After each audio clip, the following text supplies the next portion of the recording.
everyone, and welcome to a new episode of Vijay's Wellness Podcast. And today we have Vijay Somannavar with us. Vijay is a software developer and he has been in the corporate for a very long time, but he has moved to the wellness industry. So, Vijay, this is something which is very interesting. And because this is a wellness podcast, we would love to hear about what you were doing earlier and why you moved into this wellness space now. A huge welcome to you, of course. Yeah, so our audience is excited today. A huge welcome. And coming back to my question, because this is something I am very excited to know about. Yeah, thank you, Neetu, for hosting me on this podcast.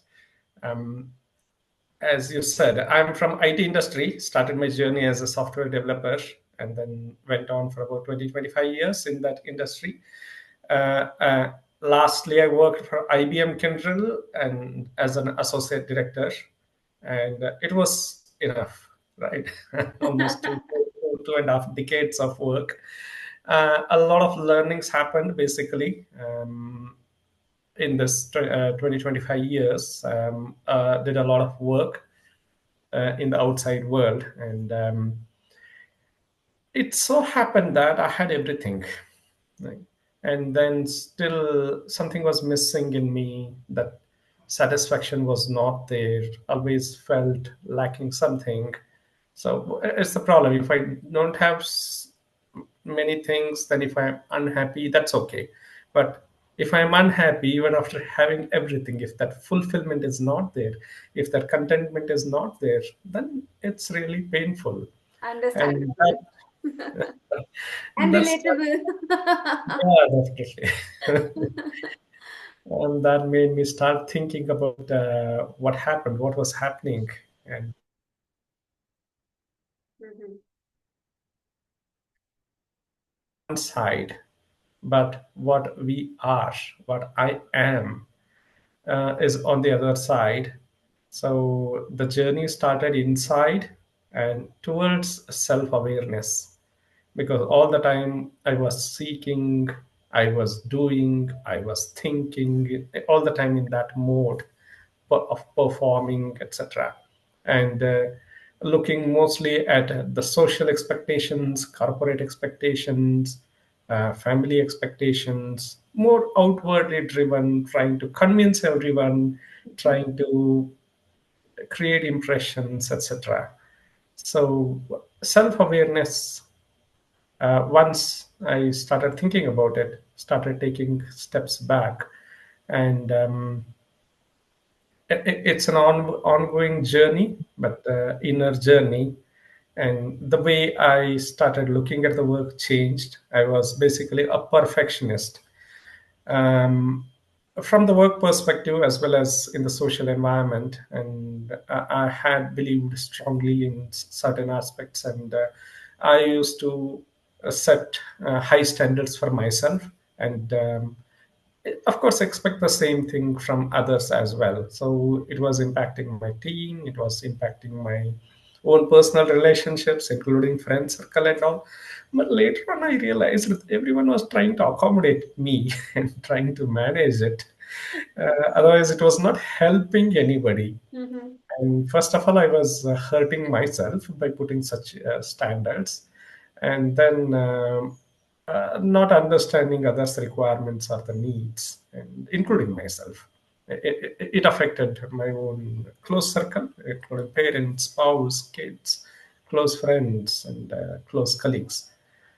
And then when I realized that sense of openness, spaciousness started arising So inside. how did this awareness come and where did the transition start? Something must have happened when you finally like, okay, now I need to, figure out. Now I need to move on from this old me to the new me. What exactly happened at that time?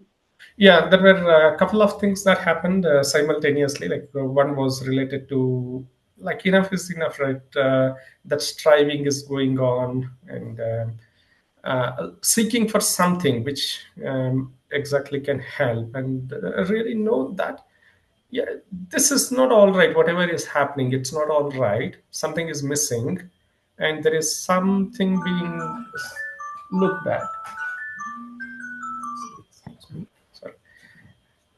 always seeking for something that helps me, and then came across a couple of elements. One, luckily, I would say, one was Vipassana meditation at that time, and also got associated with some other organizations like Pyramid Valley, etc.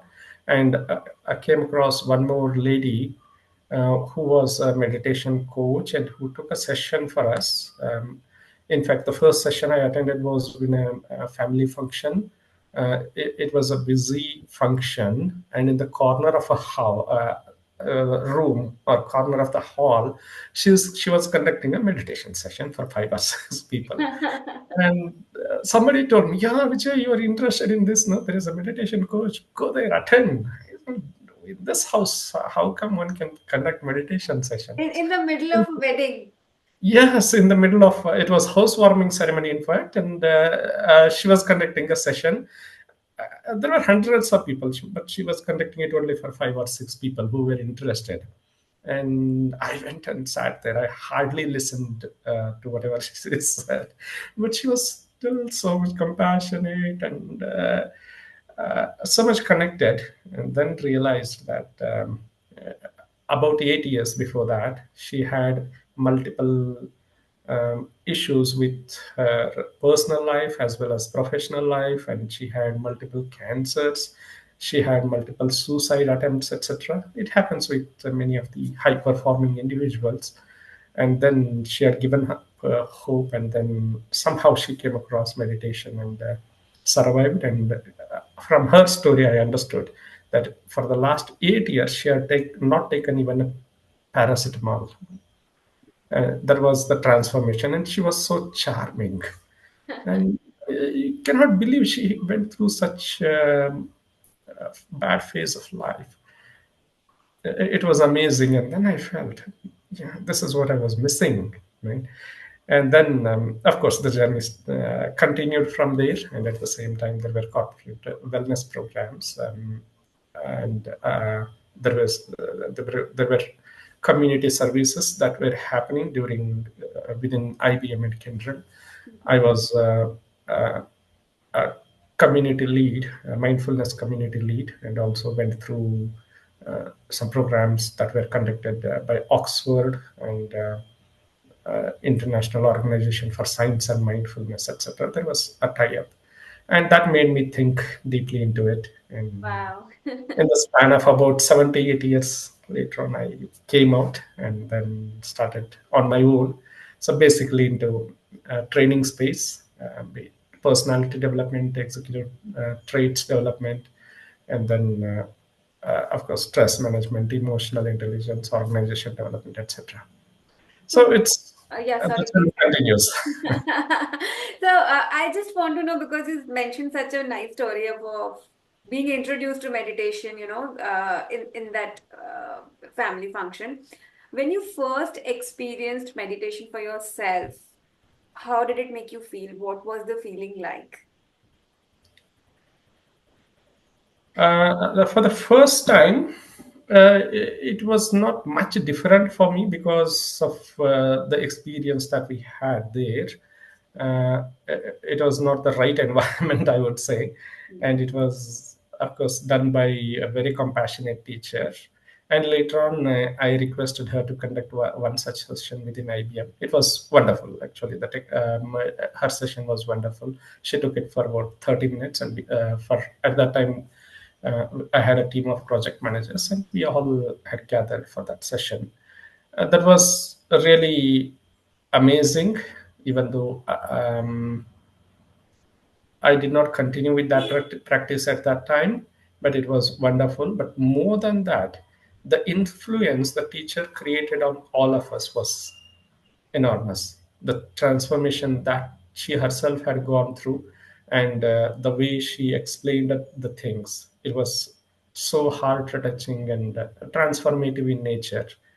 And that made all of us start thinking twice about what exactly we were doing and how we should continue to work rather than what was all right. Whatever we were doing, it was all right. Continuing with our own learnings and being professionals. But on the sideways how to do what we are doing, what we were doing. That those attitudes of mindfulness, it started pitching in, right? Anyway, I had a lot to spend working on on the profession, but can I do the same thing with a sense of alertness, with a sense of mindfulness, with a sense of being there rather than doing to complete the work? Yes. So, Abhi, when you are doing these corporate programs on mindfulness and yoga, so are there any stories that's coming up where people are feeling transformation because of these wellness, activities? Yes, definitely. uh, Of course, it was my personal journey to start with. I myself experienced it. Um, and then the same thing is experienced by various clients at different levels. In the sense, there were people who had issues with mental issues, basically, and that was affecting their physical well being. Like it could be starting from anywhere, starting from sleeplessness, insomnia problem, um, pains, excessive amount of pains in the body, and um, various types of depression types of symptoms. From there, sitting comfortably for 1 hour during the meditation sessions, and allowing the things to happen. Right? Otherwise, they were struggling to sit even for 5 minutes for meditation, and also um, always that resistance to the experience was there. Mindfulness is all about noticing, not seeking. It's all about being instead of keep on doing. It's about sensing instead of thinking, that overthinking part of it. Thinking is okay, but thinking for the sake of thinking, doing for the sake of doing, one after the other. It so happens, right? I don't have any work today or work now for now. What should I do? Right? I need some TV, or I need some mobile, or I need somebody to talk to. That's the mindset. And if that so much of compulsive thinking, compulsive um, doing, compulsive seeking one after the other, our own wants, it creates a lot of problems, and it was experienced by a majority of the clients, majority of the participants. Do you feel it's more about people being scared of spending more time with themselves? And that is why they keep seeking to do something else so that, they do not have to sit with their own mind and, be a party to whatever is going on there. Is Yeah, there a possibility that this could be a reason why we are seeking, all the time? yeah, that's true. We always seek. I was looking at your one of the posts as well today, related to friendship. It was an insightful post. Thank you for sharing it. Find your tribe one. Yes, yes, it was wonderful statement, right? Find your tribe. Yes. So, in the same way, there is a tribe here also, right? Sitting and see, well, whatever the relations we might have, be it friends or other relatives, they are there only for a particular time period. And most of the time, I'll have to spend time with myself anyway. So, what helps is, what relationship do I have with myself? Am I so bad to even spend a minute with myself? Otherwise, we are always seeking something else, even to spend time. So, there, one self awareness started kicking in. I started realizing that there is an experience inside me, or we can call it as me. And it is also seeking for something, some recognition, somebody to listen to it. The body is always talking to me, but am I listening to it? It is talking to me through various ways, through the sensations of the body, through the emotions in the mind. It wants to say something to me, right? It is even creating so many toxins inside because of be it the stress or whatever it is. Right? In a way, it is saying something. It is trying to say something to me. Can I listen to it? And how do I listen? Simply being aware, So, Vijay, attentive tell me towards it. one thing. Sorry, I'm cutting you in between because I will lose this line of thought. So, we do understand this awareness is important, but everybody, all of us, even you and me, we have come across this at a very late age, right? Why do you think we are not trained to think this way already? Because this is the way of life, right? So Yes. why do you think, where are we failing? What is going wrong? Why are we not aware of being aware of ourselves? Yeah, I think in our entire education system and even our family systems, society, it teaches us to do the things. It teaches us to learn the things. From where? From the books, from our external experiences, and from based on the hands on whatever the work I am doing. But it never teaches us to listen to ourselves. Hmm. And in my class, I keep asking, do you know how many times you felt agitation? Hmm. At that moment, it will be known only after a few minutes or sometimes few hours. Yeah, somebody said to me at that time, probably I was agitated. It is not self awareness, it is just self information. But am I feeling it now? Is the agitation is here now? Whenever it arises, in the same way, other mind states as well. This element, this information or this education is not at all available anywhere. Even in any of the books, it's not available, unfortunately. But in the West, it is a lot more acceptable in the name of mindfulness. I keep hearing most of the sports persons there and the professionals in the field of army and other defense areas, they have been regularly practicing mindfulness meditation. But in the East, I think it is lacking due to some reason. I don't know what happened in the Do you past. think, the English STEM system being brought in actually killed our Gurukul system? Because I'm a big, fan of the Gurukul system Mm.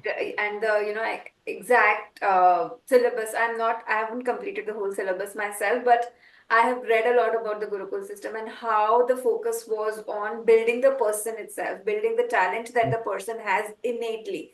But I think that is being overlooked a lot by the regular education system where everybody has to go through the same process, despite people being different, despite children being different. And more so, I think life education is missing. I strongly believe that. My daughter is homeschooled, and I know, and my son is schooled, by the way. So I can totally see the difference, on how both the children are growing up, and it has got nothing to do with the kids, right? It's more about Mm. the environment they are getting. So possibly, yes, we can, circle back to the education system again someday. But today, because most of our viewers are from corporates, I would like to know what is your mantra for corporate wellness? One line mantra. Again, the same thing. Self awareness is the master key that opens the door for well being, overall holistic well being. The Hmm. moment there is self awareness, it's something like this. Awareness is a powerful, I can call it a superpower that human beings have, because cognitively I cannot understand what is right, what is wrong. It is just my perception. What is good, what is bad, there is no way to understand it correctly for me, because based on my perceptions I'll be deciding. But awareness is such a powerful tool You don't need to be worried about good or bad, right or wrong. In the sense, for an instance, if there is anger in me, the moment there is awareness of anger, at least the reaction part will stop. Hmm. And instead of reaction, there will be response. Thoughtful, skillful response will be there. That I am being angry. Yes, there is anger in me, and then I'll be reacting thoughtfully Because or I skillfully. disassociated myself with the anger. That, okay, there's Yes, yes, anger and this is me. So now yes, we are separate, and immediately, the emotion comes down. I think that's what you are trying to say. yes, yes. The emotion comes down, right? Anger emotion. On the other side, if there is gratitude, Hmm. gratitude is also another emotion. What happens when I am gratitude and when I am aware of it? It increases. Just see the beauty. When the emotion is negative, when the awareness is added to it, it decreases. When it is positive, when awareness comes to it, it increases. So it is taking care of everything on its own. We just need to trust that self-awareness and go ahead. It shows us the path. That's the So what. true. So So being present, being attentive, alert, that opens up the space in us, and that makes us more creative in whatever we do, right? Not thinking, the thinking, busyness, etc., will not help us being creative or being more efficient. It is only the spaciousness, that awareness that we bring into the work, that helps us to be more productive and also more creative. And also, as we are non-judgmental in that alertness, we allow the things to happen and we collaborate easily. We are fine with anybody's opinions, we don't judge them. It is non-judgmental attitude, right? And there is a sense of curiosity, so automatically the relationships will start improving. So there is no I there who is trying to prove oneself, right?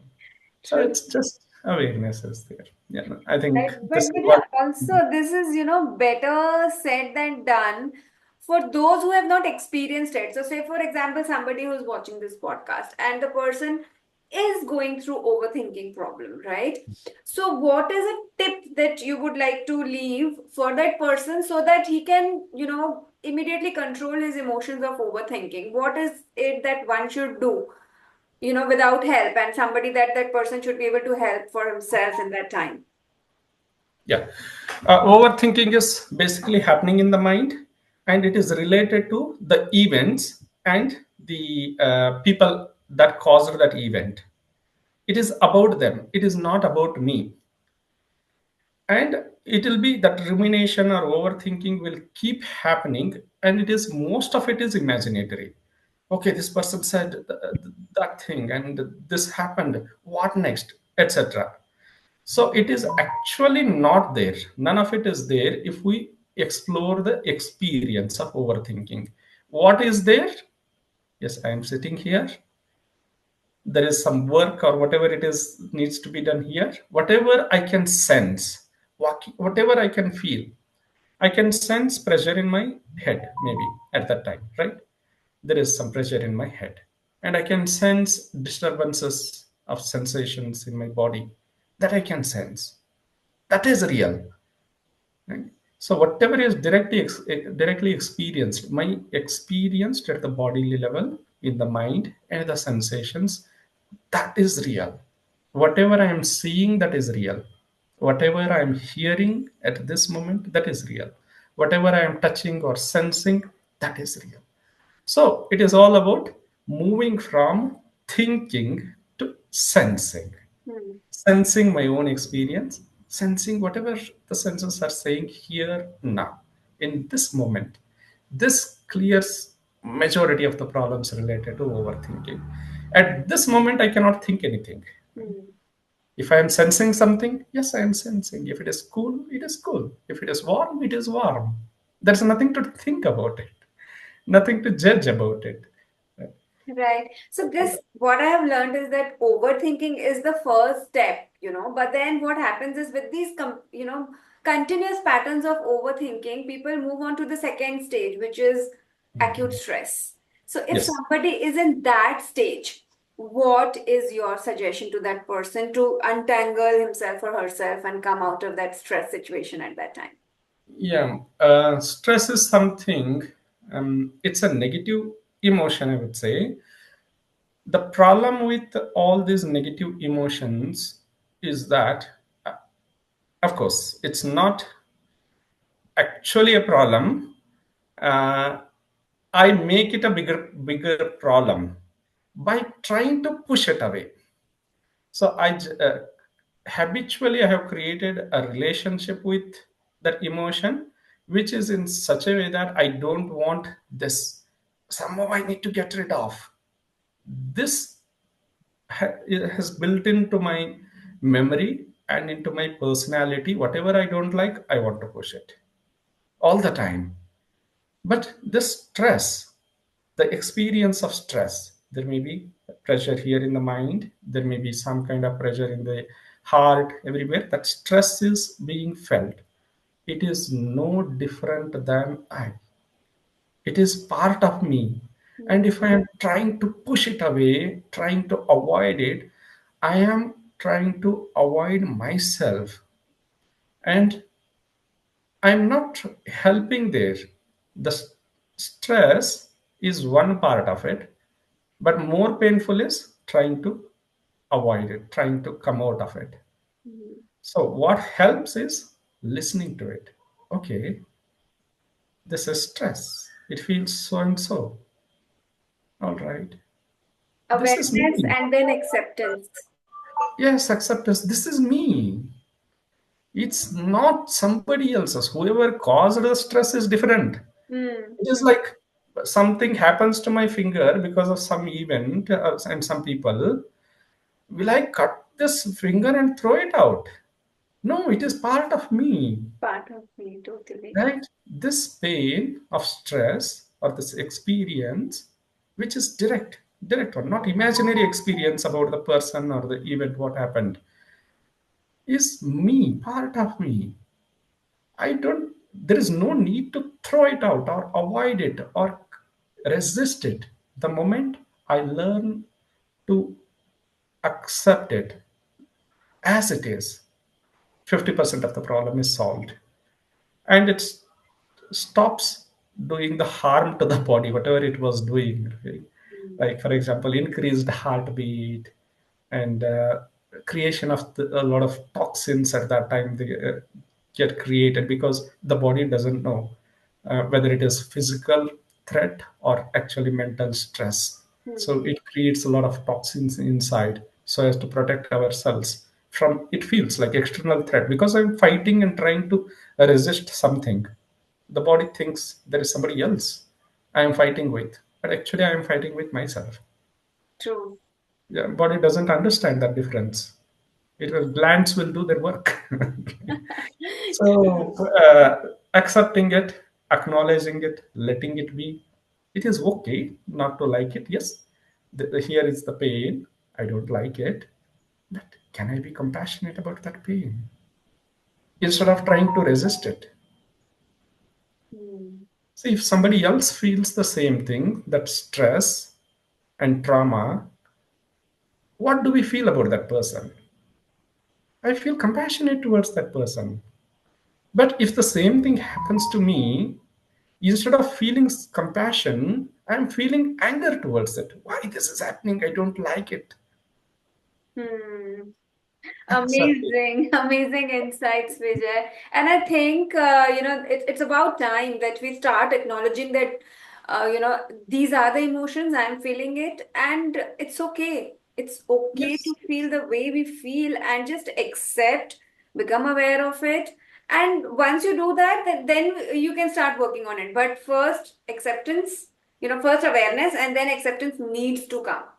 Yes. Then only we can work on resolving the issue. So I think great insights, and this has been a learning that everybody would benefit from. Any last piece of advice with your, decades of experience that you would want to leave for our audience, Vijay? This is the moment, and I have an appointment with the entire cosmos. It's not small, right? And let's live this moment in the presence, in the entire cosmos. Right? It's not something to be lost. This moment will not come back. Yeah. Not spend Live this in the moment now. seeking for something else in future, or trying to impress somebody or something like that. Not doing, simply Being being present. one with myself, allowing everything, accepting. The moment acceptance is there, the resistance will reduce. The resistance with the whole world and resistance with myself. So True. let's simply be the being and enjoy the life and do the doing. Then once we are being, then doing becomes easier.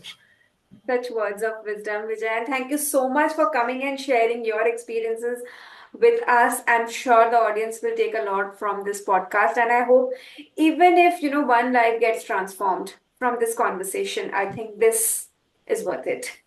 Yes, definitely. It was wonderful, Neetu. And Thank you so thanks much. for all the services you are doing. Continue to do that. We will continue to walk in this path of self awareness. Thank you. Thank you. Have a great day.